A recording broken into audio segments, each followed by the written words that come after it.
Juste avant que la vidéo commence, tu dois absolument savoir que tu peux récupérer une formation gratuite Assure ton bull market comme un pro et en plus de ça un accès VIP au contenu exclusif. Défile dans la description de cette vidéo, clique sur le premier lien juste ici, clique sur obtenir gratuitement, remplis ce formulaire, trade sur notre plateforme partenaire BitGet et obtiens le contenu VIP qui te permettra de trader à mes côtés en suivant mes stratégies et un accès VIP sur mon Discord. Également, tu recevras automatiquement mon top 5 altcoin pour 2024. Tu peux retrouver une vidéo qui t'explique tout dans la description. Juste ici, bon visionnage. Bonjour à tous, j'espère que vous allez bien. On se retrouve pour le brief du lundi 27 novembre 2023. On se fera un petit point Bitcoin, Ether aujourd'hui. On parlera d'éventuelles corrections pour ces prochains jours. Bon, on verra d'abord les objectifs à atteindre et surtout comment essayer de préserver son capital au mieux. Et je ferai un point sur l'altcoin que vous avez choisi. Du coup, c'est VeChain, le VET aujourd'hui, qui commence à s'améliorer graphiquement. Bon, je vous donnerai aussi un petit peu les objectifs et ce qu'on aimerait voir pour ces prochains mois sur le token. Du coup, je remets en jeu le Uni. Bon, je pense que vous l'aimez pas, peut-être que je vais le sortir. Et je mets Borg, donc, qui a beaucoup été demandé. Bon, je suis conscient que c'est pas ça la chart. Hein. Ici, j'irai le chercher sur Chartscoin Trader Pro. Puisque je sais que ça c'est pas tout l'historique bien évidemment, il y en a plus, j'irai, vous inquiétez pas, je sais comment récupérer tout l'historique de l'asset, donc à vous de choisir en commentaire soit Uni ou Borg, l'asset qui revient le plus, je l'analyserai dans la prochaine vidéo. Et également je vous ai sorti samedi le versus, donc Polkadot contre Cosmos pour ceux qui l'ont pas vu. On a analysé les deux tokens en essayant d'être le plus objectif possible, en donnant des arguments pour et contre, et d'essayer de tirer une conclusion sur quel serait l'asset qui pourrait le mieux performer et lequel il faudrait avoir en portefeuille, idéalement déjà lequel est le plus fort entre les deux et lequel pourrait performer le plus. Ça pareil, c'est la dernière vidéo qui est sortie, du coup c'était la vidéo de samedi. Juste avant que le brief commence, je vous invite à mettre un petit pouce bleu, à vous abonner si ce n'est pas déjà fait, et à lâcher un petit commentaire, ça permet de récompenser le travail qui est fourni et c'est gratuit. Alors, le Bitcoin, bon déjà on va faire le petit point weekly, après on verra un petit peu sur les petites unités de temps, etc., les niveaux à surveiller. Bon, ça c'est un des schémas que j'ai vu, je vais vous l'expliquer. Alors, pour faire simple, le Bitcoin, ça fait depuis le 6 novembre qu'on consolide, on avait identifié la zone de combat ici, donc sur cette bougie d'impulsion qui est dans la zone d'imbalance. Rappelez-vous, les zones d'imbalance sont très souvent des zones de consolidation, donc là le marché est en train de consolider, et on a donc un range. On a nos deux bornes ici, de range en weekly, ok, qui correspondent au niveau des 34 600 et des niveaux des 38 400 $ à peu près. Et on a donc, pour l'instant, le Bitcoin qui donne aucun signal baissier. Je dis bien weekly, pour l'instant, le Bitcoin ne donne aucun signal baissier, ok. Un signal baissier, ce serait si le Bitcoin vient clôturer en weekly sous les 34 500, ce serait une pattern de retournement, et ça indiquerait un changement dans le comportement du prix. Ça fait depuis le bottom ici, le 14 août 2023, que le Bitcoin ne casse pas les plus bas de ses bougies. C'est-à-dire qu'en gros, vous prenez le plus bas de toutes les bougies, on n'a aucune clôture sous ces niveaux. Ok. Vous voyez, là, il n'y a pas de clôture, il y a une mèche, là, il n'y a pas de clôture. Ici, il n'y a pas de clôture sous cette bougie, là, il n'y a pas de clôture non plus, là, il n'y a pas de clôture, là, il n'y a pas de clôture sous ce niveau, pas de clôture ici, pas de clôture ici, vous avez compris. Ça serait la première fois que ça arrive depuis, fin août 2023. Si ça arrive, ça ne veut pas dire, oh là là, fin du monde, c'est le top, on va à 10 000 $. Non. Ça voudrait dire qu'on a trouvé un sommet, qu'on aura un mouvement correctif. Ok. Ce mouvement correctif, quand on voit le graphique, pour moi, il est assez clair et net et précis que ce mouvement correctif sera probablement sous les 33 300, voire sous les 32 600, pour en fait venir récupérer les stop loss. Et donc ce schéma est très simple. Le schéma, en fait, c'est d'abord Bitcoin va chercher les sommets, nettoie les sommets qui sont accumulés ici. C'est un petit peu les schémas de distribution que vous voyez dans Wyckoff. En termes de relation, de liquidité, ça correspond à quoi? En fait, ça permet de sortir les gros leviers en short et de stopper ceux qui ont mis des stop loss sur leur short ici. On récupère ces stops et ces liquidations. Généralement, c'est la smart money qui vient récupérer tout ça. Elle, ça lui permet de se positionner à la vente ici. Et derrière, on va s'attaquer aux acheteurs puisque là, on commence à avoir énormément de creux. Donc en fait, il faut se dire que depuis le 27 octobre, acheter du Bitcoin à levier et mettre son stop sous le précédent creux, c'est une stratégie qui fonctionne depuis un mois non-stop actuellement. Donc en fait, tous les mecs qui longuent le Bitcoin avec du levier ne se sont pas fait stopper, à part s'ils ont un levier débile, genre levier x100. On peut long en levier x100, c'est pas un problème. En termes de gestion de risque, j'ai déjà expliqué, le levier sert exclusivement à réduire l'exposition personnelle, donc on peut long en levier x100. Mais en tout cas, quelqu'un qui long en levier x100 et qui a sa liquidation à 0,8% du prix, bon bah eux se sont déjà fait liquider depuis longtemps. Mais par exemple, quelqu'un qui a long le Bitcoin en levier x10, peu importe où il a long, il a peu de chances de s'être fait sorti ici. Donc en fait, il y a tous les leviers x10, x5, x3, etc. qui sont toujours dans leur long et qui n'ont pas été inquiétés. Au bout d'un moment, ces gens se feront probablement liquider, ok ? Et ce qui augmenterait les chances de liquider ces personnes-là, c'est on casse les 38 500, donc on vient récupérer les stops, et là il y a une réintégration. Au moment où on réintègre, si le prix réintègre sous la résistance, donc qu'on peut bien voir ici, le Bitcoin probablement à ce moment-là, pour moi, augmente les probabilités de déclencher un mouvement correctif qui sera sous ces creux, sous les 33 300 et sous les 32 800, qui correspond également, ça je peux supprimer, j'ai déjà dessiné le schéma ici, qui correspond également à cette grosse zone d'imbalance weekly. Donc ça c'est une zone très puissante, ok. Donc le prix bottomera ici, mais ça correspond aussi surtout, quand je dis bottomera, après il faut voir la suite du schéma, mais ça c'est l'étape numéro 1, chasse des sommets, bam, mouvement correctif, qui correspond également à la résistance précédente qui avait été cassée, ok. C'est pour ça que ça serait chasse des sommets, on réintègre, on fait le mouvement correctif, ensuite on regarde, est-ce que Bitcoin tient ou pas. Ça déjà c'est une opportunité de racheter du Bitcoin et de se repositionner sur les alts ici. Oui, j'ai oublié de préciser, mais si le prix chasse les sommets et qu'il réintègre, vaut mieux se barrer du marché. Hein. Et on peut rentrer si on recasse la résistance, il n'y a pas de problème, mais tant qu'on recasse pas la résistance, vaut mieux être out du marché parce que ça pue le mouvement correctif. Et donc, encore une fois, c'est pas grave de vendre et de racheter un peu plus cher. Je préfère perso vendre et racheter un peu plus cher que de rien vendre et manger un moins 20% dans la gueule et les altcoins. Enfin, Bitcoin, ça serait grosso modo en cas de mouvement correctif, si vraiment on chasse les sommets, on réintègre, ça serait un mouvement de 15 à moins 20%. Les altcoins, ça va facilement chercher du moins 25 jusqu'à moins 40 parce qu'elles sont bien moins liquides et donc les mouvements correctifs sont généralement plus forts. Donc ça, c'est un truc important à prendre en compte. Et du coup, je préfère largement vendre la réintégration et si jamais on recasse, re-rentrer, quitte que ce soit un petit peu plus cher, ça me dérange pas. Mais au moins, je préfère avoir un manque à gagner que de me manger du moins 40 dans la gueule. Et du coup, ce qui va être extrêmement important par la suite, c'est est-ce que ce fameux support, il tient ou non, ok ? Si on est dans un bull market, c'est censé tenir. C'est-à-dire qu'en gros, voilà, on tient, merci, au revoir. C'était le dip, on liquide tous ceux qui ont acheté ces dernières semaines à levier, merci, au revoir. Et on continue le bull market. Donc à ce moment-là, les altcoins, elles auront des retracements en zone de rechargement. Les alts, elles sont grosso modo là-haut. Là, elles commencent un peu à faiblir comme ça. On aura et la majeure partie des alts sont sur les supports maintenant. Si Bitcoin déclenche un mouvement correctif, ça sent grosso modo le retour dans les zones de rechargement des altcoins. Donc ça sera de bonnes opportunités pour rentrer. Pour la majeure partie de ces alts, c'est à peu près 30 à 50% sous le prix actuel. Allez, 25 à 40%. Donc ça sera un bon mouvement correctif pour recharger. Une fois que Bitcoin vient ici, ça vaut le coup de recharger en BTC et aussi en altcoin.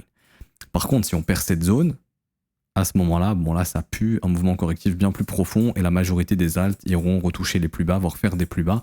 Encore une fois, tant que les ETF ne sont pas arrivés, je doute que ce scénario se réalise. Ce scénario se réalisera seulement après une sortie des ETF, si jamais c'est le cas. En termes de probabilité, il est bien plus probable de avoir un mouvement correctif à un moment donné qui s'arrêtera ici pour poser un bottom et repartir plus haut, probablement. Ok. J'ai pas plus de choses à dire, donc ça c'est pour la vue weekly. Donc faites attention, mais c'est pour ça que ça vaut le coup de protéger son portefeuille. Tout comme il est possible de le protéger maintenant, puisqu'il y a pas mal d'altcoins là qui commencent à arriver sur des supports et le graphique des alts commence un petit peu à tirer la tronche. On n'est pas à l'abri à tout moment d'avoir un nettoyage. Maintenant, quand je vois le graphique ici du BTC, bon désolé, mais je suis obligé d'aller chercher mon autre graphe. Hop. Ça, c'est ce que je viens de vous expliquer. Donc, en gros, ici, on a tous les stops qui sont accumulés. Ici, ok. Et donc, c'est ce que je voyais avec les élèves tout à l'heure, mais la cassure et la réintégration, c'est un signal pour se casser, puisque derrière, grosso modo, le mouvement attendu, hein, c'est le nettoyage de ces creux ici sous les 32 800, et donc de venir dans cette imbalance que vous voyez ici en H4. Voilà, qu'on viendra chercher probablement, et là, on sera fixé. Enfin, en tout cas, ça sera un bon moment pour racheter, parce que le mouvement correctif risque d'être terminé. Je ne sais pas si on aura une autre zone, je vous donne ça tout de suite, mais est-ce qu'on aurait un premier arrêt dans cette imbalance? Pourquoi pas? Ouais, si on va chercher un vraiment plus haut et qu'on réintègre, ouais, on pourrait avoir le premier arrêt ici qui serait vraiment une bonne zone. Ça serait intéressant, mais voilà, en gros l'imbalance plus le premier arrêt, ce serait vraiment une zone à racheter. Et si ça c'est perdu, il faudrait vraiment se barrer. Voilà, ça c'est le schéma H4. Maintenant je retourne sur le schéma horaire. Alors, maintenant, je vous donne les niveaux clés. On a le dernier creux ascendant, qui est ici, au niveau des 36 800, et ici, on avait vu le long. Je ne sais pas pour ceux qui s'en souviennent la semaine dernière, mais tout simplement, identification de la zone de stop, de l'imbalance, trouver justement un achat ici, tout simplement, et aller targeter le plus haut ici, le plus haut de la semaine dernière également. Tout ça, ça a été atteint, donc le trade est fini, avec un dernier TP, si on veut, au-dessus du plus haut, à 38 500. Maintenant, ce qui m'intéresse, c'est le dernier creux. Ok, c'est le dernier creux ici. Donc là, je passe en horaire. C'est ce dernier creux, donc je trace mon FIB. Ça me donne la zone de rechargement juste ici. Le marché est venu chercher les stops ici en horaire. On a eu un premier rebond. On a une attaque baissière à nouveau. Là, je passe en 15 minutes et en fait, ça c'est ce que j'ai vu avec les élèves tout à l'heure et donc le schéma, je l'ai dessiné avant que le prix le fasse, c'est qu'en 15 minutes, on voit qu'il restait une dernière zone de stop à taper sous les 37 069 $ ici. Et on voyait tout à l'heure en fait l'accumulation de ces creux. Donc nous, il faut se dire qu'on était là à ce moment-là. Ah, je peux pas faire replay.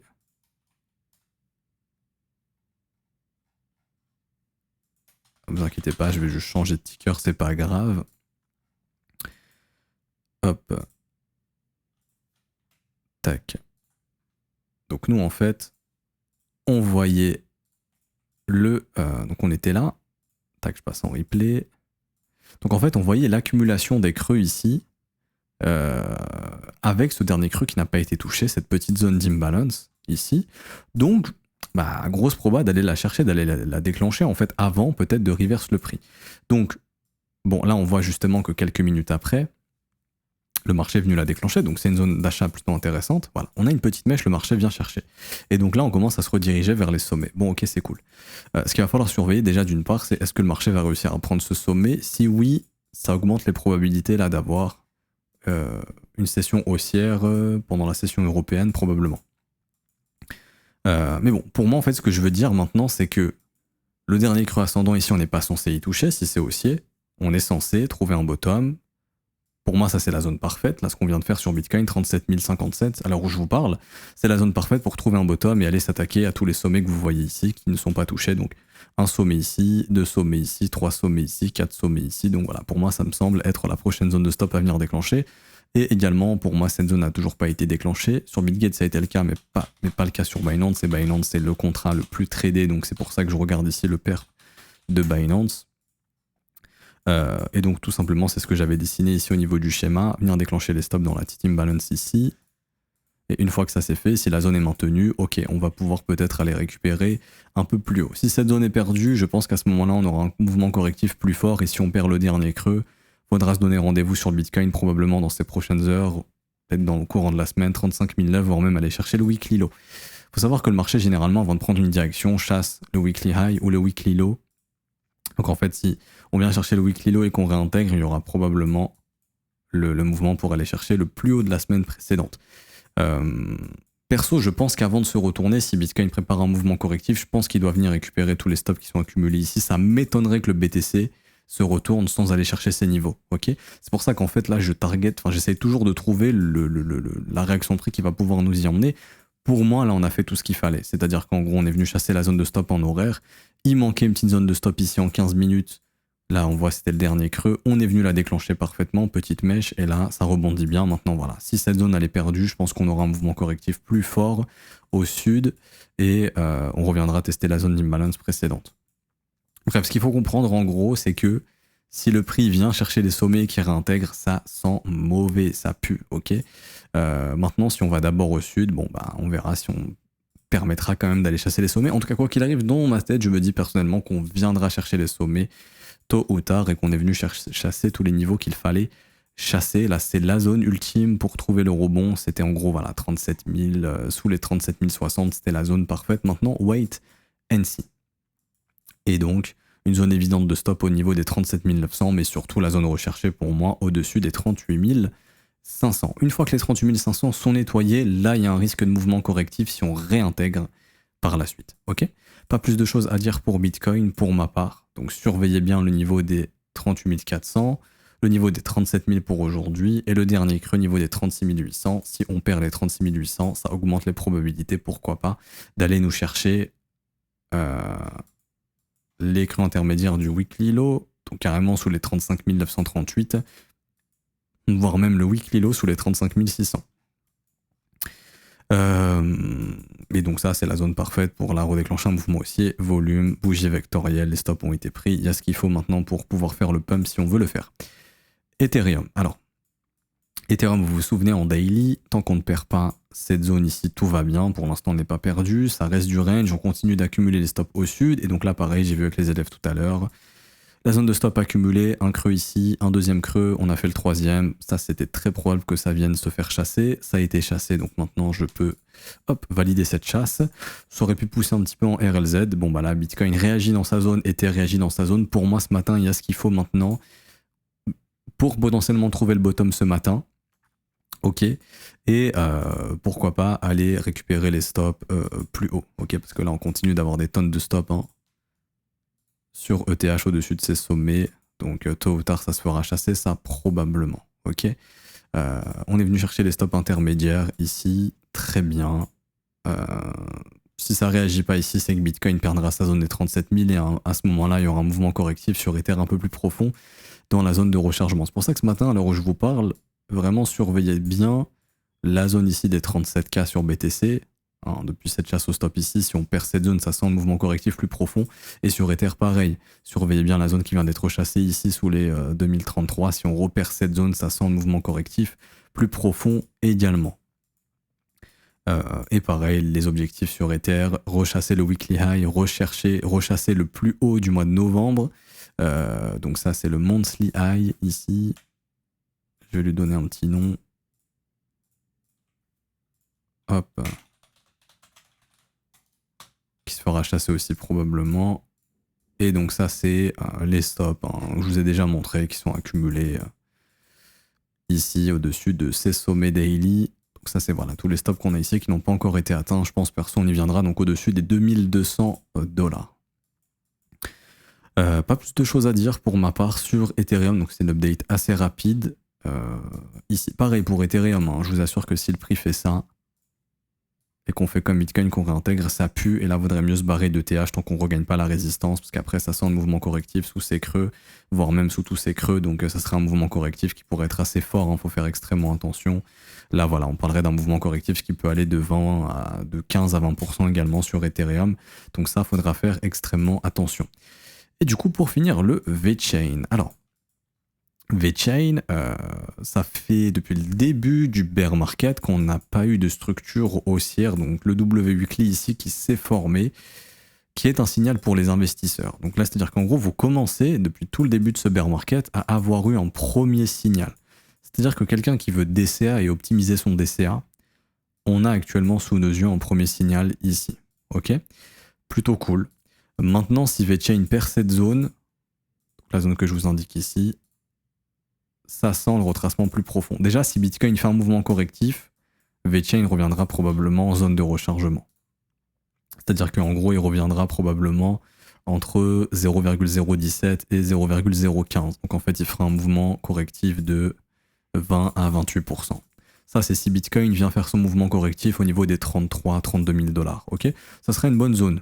Idéalement, même pour bien optimiser, hein, ce serait juste sous ces creux ici, ça serait pas trop mal. Hop, mettre un petit buy limit là pour DCA au niveau des 0,015 sur VeChain, très bien. Maintenant, si Bitcoin réintègre les 30 000, bah à ce moment-là, vous savez que VeChain ira faire un plus bas et en fait, il viendra s'attaquer aux stops qui ont été accumulés sous ce plus bas. Donc en fait, ça voudrait dire que VeChain vient faire un plus bas et qu'on vient récupérer les stops de ce W-Weekly ici. À ce moment-là, il faudra attendre une prochaine structure qui se formera, voire même un nettoyage sous ce creux-là. Ok ? Ça, c'est vraiment si Bitcoin nous fait un gros mouvement correctif. Je m'explique. En gros, c'est le scénario rouge qui se valide. Après les ETF, on vient en gros récupérer les stops sous les 24 000 $. Ça, c'est un mouvement correctif pour le Bitcoin qui est de 35 à 45%, on va dire, en moyenne.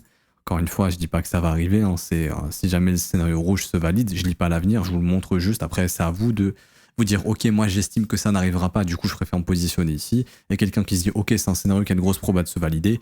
Bah, je voulais investir 200 € par exemple, bah, je mets 100 balles ici. Enfin, par exemple, il me reste 200 € à investir, j'ai investi ici, je mets 100 balles là, et si jamais le scénario se valide, je mets 100 balles ici, par exemple. Ok ? Comme ça, si le scénario rouge se valide pas, bah, vous avez quand même votre zone. Si ça se valide, vous pouvez racheter un peu moins cher et en fait vous accumulez. Tout simplement. Et donc, ce qui se passe en fait ici, c'est que si Bitcoin fait un move de 45%, bon, peut-être même on ira récupérer les plus bas ici, parce qu'en fait, ce qu'il faut comprendre, c'est que votre argent actuellement, il est beaucoup plus safe sur BTC et pas sur VET. Pourquoi ? parce que VeChain est baissier contre Bitcoin encore en fait pour le moment. Donc votre argent est beaucoup plus safe sur le Bitcoin. Si je vous mets les deux charts en comparaison, donc là en fait je vais simplement comparer les deux, hein. Je vais rajouter BTC. Je dis pour le moment, après dans les prochains mois je ne sais pas, mais en tout cas à l'instant T, on va venir récupérer le Bitcoin. Donc attendez, ça va être un peu compliqué. Vous inquiétez pas, je vais réussir. Voilà. Je vais l'ajouter sur une échelle à droite, comme ça on va bien pouvoir les comparer. Voilà. Vous voyez la différence entre les deux, c'est le jour et la nuit. Il y en a un qui casse des résistances, c'est le BTC. Il y en a un qui n'arrive pas encore à les casser. Après, à terme, VET pourra rattraper son retard très très probablement. Mais pour l'instant, le plus safe, c'est d'avoir le Bitcoin en portefeuille plutôt que le VET. Et surtout, si on revient là, c'est un bon moyen pour acheter. C'est un bon moment pour acheter du BTC. Et après, quand le graphique de VET BTC va s'améliorer, là, par exemple, je sais pas moi, faire ça, là, ok, échanger ces bitcoins contre du VET, ça aura du sens parce que là, c'est VET qui surperformera le bitcoin. Maintenant, VeChain. Alors, comme expliqué, il y a deux façons de voir les choses. Soit simplement acheter le W ici, qui est un signal plutôt cool. Sachez que Bitcoin nous donne quand même des signaux de correction, donc je pense que VET, il va finir par revenir dans la zone de rechargement. Et donc voilà, un ordre d'achat sous les stops accumulés ici, c'est plutôt intéressant, je pense. Ok, sous les 0,015. Maintenant, si oui, on chasse le plus bas, il faudra attendre une réintégration. Si il y a une réintégration, pareil, là, vous pouvez rentrer, mettre un stop loss ici, ce sera vraiment une belle entrée, et ça sera aussi potentiellement bottom. Ça, c'est vraiment si je pense Bitcoin perd les 31 000. Donc ça encore, ça dépend du point de vue de chacun. Maintenant, quels seraient les objectifs pour VET? Pour moi, au minimum, VeChain, quand il va trouver son bottom, il va venir exploser très rapidement la zone ici des 0,035. Vraiment, on va très très vite venir bouffer cette zone, parce que là on commence à avoir des stops et des stops et des stops qui s'y accumulent. Ça, on va venir bouffer cette zone très vite, ok? Au niveau des, on va venir bouffer les sommets en fait. Donc par exemple, VET, s'il fait ça, très vite il va venir ici, ok? S'il fait ça, pareil, très vite pour moi il va venir ici. Un peu comme Link, Link il a fait ça. Pour moi, VeChain il le fera également. Quels seraient les autres objectifs également? Des niveaux de retracement très simples. Donc là, vraiment, je prends les niveaux basiques. Mais imaginons que le bottom est ici. Il y a 23,6, premier niveau de retracement, qui correspondra du coup aux 7 centimes. Ça sera un objectif à venir chercher. 38,2, qui correspond également à des zones de stop qu'on viendra chercher probablement. En mensuel, on a une petite zone d'imbalance. Donc pareil, 10 centimes, on y viendra aussi probablement. Après, je vois pas d'autres niveaux vraiment qu'il faut retester, voilà, potentiellement la zone des 14 centimes à 13 centimes. Après ça, encore une fois, c'est au feeling. Quand je dis c'est au feeling, ça veut dire que, imaginons, VET, il est ici, le Bitcoin, il est qu'à 50 000 $, bon, bah, on se dit que voilà, il y a des chances d'aller faire de l'ATH. Si VET, il est là et que Bitcoin, il est déjà à 120 000 et que, voilà, l'euphorie, elle est déjà passée, machin, et que le truc, il faiblit, vous savez que ça a peu de chances d'aller faire un ATH. Par exemple, comme Dash. Dash, à l'époque, j'ai pas tout l'historique, sera sur Kraken. Dash à l'époque ici, voilà, son ATH il était là. Le Bitcoin il était déjà à 70 000 $, ça commençait à faiblir. Bon, voilà, on a commencé à se douter que ça irait pas faire d'ATH. Et même ici, quand en novembre 2021, Bitcoin il était revenu à son ATH et que Dash il était que là, bah, voilà, Dash on savait que ça avait peu de chances de faire des ATH, ok? Donc c'est pour ça que VET en fait et tous les cryptos que vous allez analyser, ça sera pareil. Si Bitcoin il est déjà à plus de 100 000 et que votre token il est qu'à 23,6 ou à 38% de retracement, ça a peu de chances d'aller faire des ATH, ok? Si par contre on est encore sous les ATH du BTC et que VET il est déjà quelque part par là, bon bah là il y a de grandes chances d'aller faire des ATH. Par exemple INJ, je mets ma main à couper, bon quand même pas, mais fictivement je mets ma main à couper que lui, même s'il corrige et qu'il revient, je sais pas, vers les 8 $ par exemple, il ira faire un ATH. Parce que là le Bitcoin n'a même pas fait d'ATH et lui il y est quasiment venu. Link, pareil, pour moi, gros signal de force, je pense qu'il ira faire un ATH. Ok. Solana aussi, je pense qu'il ira faire un ATH. Bon, même si entre-temps, il peut venir faire un petit tour vers les... S'il suit la fractale d'Ethereum, il peut revenir peut-être vers 15-10 $, j'en sais rien. Je dis pas que ça sera le cas. Hein. Mais même s'il peut avoir un mouvement correctif tôt ou tard, je pense que Solana aussi augmentera ses probabilités de faire un ATH parce qu'il est bien plus fort que certaines cryptos. D'autres assets auront moins de chance. Pour l'instant, en fait, il fait pas partie de ces assets super forts, il fait partie des assets faibles. Je dis pas que c'est un mauvais projet. Je dis que pour l'instant, avec l'impression monétaire qu'on a eue, ici je vais vous montrer le market cap de Tether. Donc il y a eu beaucoup de Tether imprimés. Là, depuis ces dernières semaines, on parle en milliards de dollars, donc il y a de l'argent en ce titre qui est rentré. Hein. On est passé de 82 milliards à 88 milliards, donc on a eu 6 milliards de Tether imprimés en l'espace de quelques semaines. Bah, VET n'a pas intéressé, donc là on sait qu'il y a de la smart money qui est rentrée. On voit que Link ça les a intéressés, Solana ça les a intéressés, ING ça les a intéressés. Des projets, comme Rune ça les a beaucoup intéressés également, la smart money. Hein. Et un projet comme VET ça les a pas trop intéressés. Donc par exemple, s'il y a des bons dips à acheter, bah, ça serait sur des assets comme ING, Rune, Solana, etc. qui eux ont vraiment intéressé. Donc là, je pense qu'il y a de la smart money qui est rentrée, qui va poser des buy limits pour acheter probablement ici. Après, encore une fois, VET peut-être qu'il se réveillera dans les prochains mois. Je sais pas, encore une fois, je lis pas l'avenir. Mais en tout cas, ça c'est un fait. VET ne fait pas partie des assets super forts. Depuis ce début de bull market, j'ai un indicateur qui a été fait par un élève de l'école, qui en a fait pas mal d'ailleurs et je le remercie pour ça. Qui a fait un rapport de force, et donc moi depuis le bottom du Bitcoin j'ai identifié les assets les plus forts. ING, Runesol ça fait partie des plus forts, BGB également, GRT, Link, tout le reste c'est en dessous du Bitcoin, donc là je prends les tops du market cap. Mais pour vous donner un ordre d'idée, Algo super faible, TWT faible, et en fait tous ces assets que vous voyez ici ont été plus faibles que Bitcoin. Cardano, GMX, KCS, LTC, EGLD, ENJ, DOT, Matic, Kava, BNB, Dash, etc. etc. J'ai le VET ici également, vous voyez, VET plus faible qu'un ICP mais plus fort qu'un Mana ou plus fort qu'un Atom. Après c'est des assets qui peuvent se réveiller dans les prochains mois. Mais là en tout cas avec l'impression monétaire qu'on a eue et l'argent qui rentre dans le marché actuellement, on voit que Rune s'intéresse beaucoup, Sol énormément, INJ je vous en parle pas, c'est celui qui a le plus intéressé, GRT également, ça a beaucoup intéressé, bien sûr le Bitcoin, après il y a les assets en dessous du Bitcoin ici qui ont moins intéressé, vous voyez, donc ça c'est des assets qui n'ont pas beaucoup intéressé, donc déjà pour moi on a une tendance claire pour le prochain cycle où on risque d'avoir un INJ qui va rejoindre les tops du market cap, Solana qui risque de se faire une place aussi dans le top 10 et qui va rester dans le top 10 probablement, Rune qui a gagné beaucoup de place et je pense va en continuer d'en gagner parce que ça montre clairement qu'il y a de l'intérêt. Rune, pour vous dire, je sais même pas il est combien. Il est ici, c'est bien lui, je dis pas de bêtises, hein. Je vais bien vérifier pour pas vous dire de conneries. Normalement oui, voilà c'est bien lui, il est 36e, ça m'étonnerait pas que Rune il finisse dans le top 15 par exemple, qui gratte encore des places au prochain cycle, et que du coup il puisse atteindre un market cap plus important et donc faire encore peut-être x10, x15, x20, je sais pas, mais en tout cas il y a vraiment de la smart money pour moi qui est rentrée massivement sur le token, là où sur VET ça intéresse pas trop. Ok, donc faites attention à ça. Déjà privilégier des targets réalistes, et après voilà, si jamais on fait des ATH, à ce moment là la target classique du marché des alts très généralement c'est 161,8 Donc si on fait un ATH, la target, ça serait entre 44 centimes et 54 centimes. Donc oui, ça ferait une grosse plus-value. Si vous en chopez autour des 1 à 2 centimes, je suis d'accord. Après là, on voit clairement, pour l'instant, c'est un asset qui n'a pas intéressé comparé à d'autres projets du marché que je vous ai cités. Ok ? Donc faites attention à ça et surveillez quand même les assets qui ont bien performé. Comme Warren Buffett dit, vaut mieux être sur les chevaux qui sont forts que les chevaux qui sont faibles, tout simplement. Donc c'est pour ça que Warren Buffett, il a beaucoup d'Apple, de GAFAM, de McDo, de Coca, de machin, parce que c'est des trucs qui ont énormément performé et qui sont forts. Et en bourse, on cherche la performance.